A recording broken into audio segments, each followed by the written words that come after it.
Good morning students, this is Satish Kumar and in this video we will be discussing about the long answer type questions from the chapter friction of class 8 standard. Now the question number first is, what is the cause of friction? Explain. आपको बताना है कि friction किसकी वजह से होता है. So the answer is here. The main cause of friction is the presence of irregularities, that is the peaks and valleys. मतलब जो दो surfaces के बीच में irregularities होती हैं, मतलब सरफेस ऊपर या नीचे जो होती है, उसकी वजह से जब दो सरफेस आपस में एक दूसरे के कांटेक्ट में आती हैं तो वो उनकी इंटरलॉकिंग हो जाती है. ठीक है, और उनके इंटरलॉकिंग की वजह से ही क्या होता है, फ्रिक्शन प्रोड्यूस होता है. जैसे मान लीजिए when a book is placed on a table, the actual contact between the table and the book is made at a much smaller number of points and that is the peaks only. जब किसी table को आप book के ऊपर रखेंगे तो वहाँ पे जो बुक और टेबल के बीच में जो कांटेक्ट होगा वो बहुत कम जगहों पर होगा. वो कहाँ पर होगा, उनकी जो पीक्स होंगी उनके बीच में. ठीक है, और उन पीक्स और वैलीज़ की वजह से ही जब आप बुक को शिफ्ट करेंगे तो क्या होगा, वहाँ पे फ्रिक्शन प्रोड्यूस होगा. क्योंकि वो पीक्स जो टेबल की पीक्स हैं और जो बुक्स की पीक्स हैं वो मतलब ऐसे आपको डायरेक्टली देखने से नहीं दिखेंगी, वो माइक्रोस्कोपिक होती हैं. तो जब आप उनको देखेंगे तो वो एक दूसरे में इंटरलॉक हो जाती हैं, जिसकी वजह से फ्रिक्शन प्रोड्यूस होता है. Next will be having question number second. What are the different types of friction? Explain. आपको बताना है कि फ्रिक्शन कितने टाइप के होते हैं and you have to give the definitions also. So हमने इस चैप्टर के अंदर 3 टाइप के फ्रिक्शन पढ़े हैं, that is static, sliding and rolling. Static friction कौन सा होता है? When we apply a force on a body to make it move and it does not move and the force applied is balanced by the force of friction.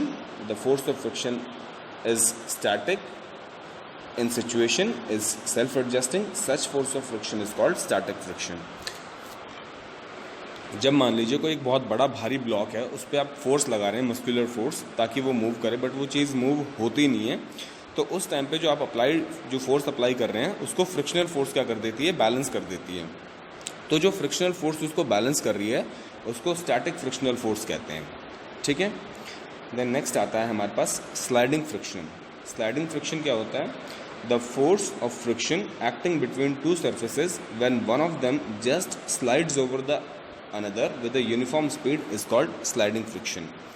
Sliding friction में क्या होता है कि अगर मान लो एक बॉडी दूसरी body के ऊपर स्लाइड कर रही है, मतलब क्या हो रही है, फिसल रही है, तो उस टाइम पे उन दोनों बॉडीज़ के बीच में लगने वाला जो फ्रिक्शन होगा उसे हम स्लाइडिंग फ्रिक्शन कहते हैं. मतलब कांटेक्ट तो है ही उनका, उसके ऊपर फोर्स भी लग रही है और फोर्स लगने के साथ साथ ही वो उस पर क्या कर रही है, फिसल रही है, स्लाइड कर रही है विद कांस्टेंट स्पीड. स्पीड क्या होनी चाहिए फिसलने की, वो कांस्टेंट होनी चाहिए. ठीक है ना, चेंज नहीं होनी चाहिए. तो उस टाइम पे उन दोनों के बीच में जो फ्रिक्शन लगेगा उसे हम क्या कहेंगे, स्लाइडिंग फ्रिक्शन. थर्ड आता है हमारे पास रोलिंग फ्रिक्शन. अब रोलिंग फ्रिक्शन कौन सा होता है? When a body is placed over the other body like a roller or a wheel and is allowed to move, this is called rolling friction. बिल्कुल simple language में अगर हम कहें तो जब एक बॉडी दूसरी बॉडी के ऊपर रोल करती है, मतलब गोल गोल घूम के जाती है, तो उन दोनों के बीच में लगने वाला जो फ्रिक्शन होता है उसे हम रोलिंग फ्रिक्शन कहते हैं. ठीक है, एंड जैसे आपका सूट केसेस में जो व्हील्स लगे होते हैं वो इसलिए लगे होते हैं जिनकी वजह से अगर आप सूट केस को स्लाइड करा के लेके जाएंगे, घसीट के लेके जाएंगे, तो उसमें आपको ज़्यादा फोर्स लगानी पड़ेगी और स्लाइडिंग फ्रिक्शन ज़्यादा होता है रोलिंग फ्रिक्शन से. बट अगर उसी में आप व्हील्स लगा देंगे तो उनको आप इजीली रोल करा के ले जा सकते हैं. तो सबसे बड़ी जो एप्लीकेशन होती है रोलिंग फ्रिक्शन की वो यही होती है कि फ्रिक्शन को मिनिमाइज़ कर देते हैं. वो फ्रिक्शन कम से कम लगता है सर्फेसेस के बीच में. Next is question number third. How does friction help in walking, writing and chewing the food? आपको बताना है कि वॉकिंग, राइटिंग और चोइंग में फ्रिक्शन कैसे हेल्प करता है. तो सबसे पहले वॉकिंग का एग्जांपल लेते हैं. When we walk there is friction between our foot and the ground, this prevents us from slipping. जब हम चलते हैं तो हमारे पैर के और ज़मीन के बीच में जो फ्रिक्शन लगता है उसी की वजह से हम चल पाते हैं और हम फिसलते नहीं हैं. क्योंकि अगर किसी सरफेस के ऊपर ऑयल पड़ा हो तो वहाँ पर फ्रिक्शन कम हो जाने की वजह से हम फिसल के गिर जाते हैं. सेकेंड, राइटिंग की अगर हम बात करते हैं तो when we write there is friction between our pen and paper which prevents the pen from slipping on the paper. जो हमारी पेन की निब होती है और पेपर के बीच में जो फ्रिक्शन लगता है उसी की वजह से हम लिख पाते हैं. क्योंकि अगर फ्रिक्शन नहीं लगेगा तो हमारा पेन क्या रहेगा, फिसलता रहेगा पेपर के ऊपर से और हम लिख नहीं पाएंगे. और दूसरा, पेन को होल्ड करने के लिए भी हमारी फिंगर्स और पेन की सरफेस के बीच में क्या लगता है, फ्रिक्शन लगता है. अगर हम होल्ड ही नहीं कर पाएंगे पेन को तो फिर लिखेंगे कैसे. ठीक है, then chewing the food, food को च्यू करने में, चबाने में कैसे फ्रिक्शन लगता है?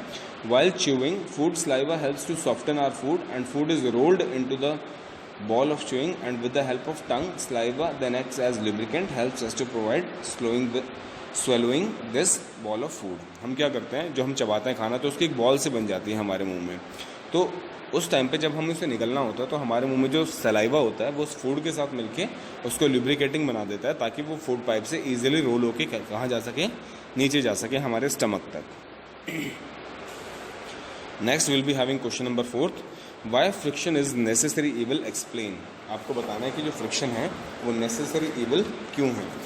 सो द रीज़न इज, अगर हम मैच स्टिक को जलाते हैं तो फ्रिक्शन कहाँ पे लगता है? मैच स्टिक के साइड में, और जो मैच बॉक्स जो होता है, जो मैच स्टिक होती है उसके ऊपर जो केमिकल लगा होता है उसके जलने की वजह से वो जलता है. And this can destroy houses when it catches fire. और एक माचिस की तिल्ली से आप नॉर्मल छोटी सी आग भी जला सकते हैं और एक बड़ा हादसा भी हो सकता है. So this can destroy houses when catches fire. A tire or wheel has rough surface to have more of a friction. If there is no friction, the vehicle will skid. अगर फ्रिक्शन बहुत ज़्यादा भी है तो हम move नहीं कर पाएंगे, बट अगर फ्रिक्शन बहुत कम है तो क्या होगा, हम स्किड कर जाएंगे. So friction is necessary for carrying out day-to-day activities, because without it, this force, we cannot set the bodies in motion. Friction day to day activities में सब जगह लगता है और इसके बिना हम किसी भी बॉडी के ऊपर कोई फोर्स नहीं लगा पाएंगे. अगर आप लगाएंगे तो बॉडी क्या होगी, फिसलेगी और गिरेगी. तो इसीलिए फ्रिक्शन की हमें रिक्वायरमेंट भी है, बट अगर फ्रिक्शन बहुत कम या बहुत ज़्यादा हो जाता है तो दोनों ही केसेस में वो हमारे लिए क्या बन जाता है, एक प्रॉब्लमेटिक सिचुएशन बन जाता है. तो इसीलिए फ्रिक्शन को हम कहते हैं एक नेसेसरी ईविल, जिसकी ज़रूरत भी है और जो ईविल भी है.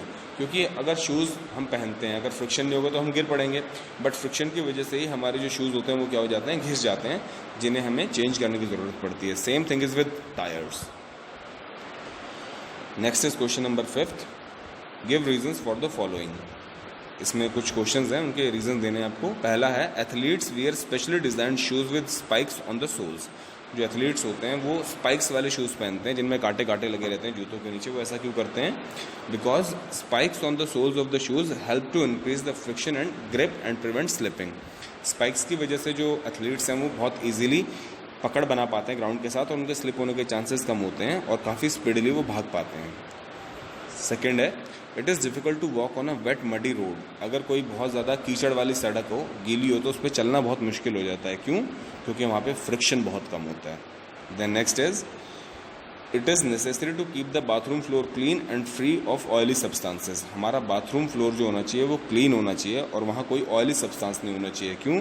क्योंकि अगर वहाँ पर वो साफ़ सुथरा नहीं होगा, स्मूथ नहीं होगा और ऑयली सब्सटेंस होगा वहाँ पे, तो उसकी वजह से क्या होगा, फिसल के गिर जाएंगे हम, फ्रिक्शन कम हो जाएगा हमारे पैर और बाथरूम की सरफेस के बीच में. Then next question is, you can not write on a sheet of paper with an oily surface. आप किसी पेपर के ऊपर नहीं लिख सकते, बटर पेपर के ऊपर आप नहीं लिख सकते, क्योंकि वो ऑयली होता है और ऑयली होने की वजह से वो फ्रिक्शन प्रोवाइड नहीं करता पेन को, इसी वजह से हम नहीं लिख पाते. Next, if you step on a banana peel you will slip.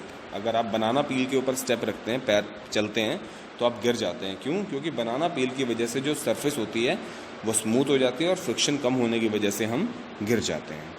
So these are the reasons. Next, the question number 6, the last question. Give an example to show that friction due to air is much smaller than friction due to liquid. आपको बताना है कि friction जो air की वजह से लगता है वो कम होता है एज़ कम्पेयर टू लिक्विड की वजह से. तो इसके लिए आप क्या कर सकते हैं कि एक्टिविटी कर सकते हैं, जैसा यहाँ आंसर के अंदर भी आपको शो हो रखा है. तो एक तो खाली जार आपको रखना है जिसके अंदर सिर्फ हवा होगी, और एक दूसरा जार जिसके अंदर आपके पास क्या होगा, वाटर होगा. ठीक है. और दोनों के अंदर ही आपको एक मेटालिक बॉल जो होती है उसको छोड़ना है. तो मेटालिक बॉल जब आप एयर वाले के अंदर से छोड़ेंगे तो वो बहुत ईजिली उसके अंदर से क्या होगी, एकदम से गिर जाएगी. ठीक है. उसके ऊपर कोई इतना ज़्यादा फ्रिक्शन नहीं लगेगा. बट अगर आप वाटर वाले के अंदर मेटालिक बॉल छोड़ेंगे तो उससे क्या होगा, वो एक टाइम कुछ पर्टिकुलर सेकंड्स के बाद नीचे बॉटम तक आएगी उस जार के. क्यों?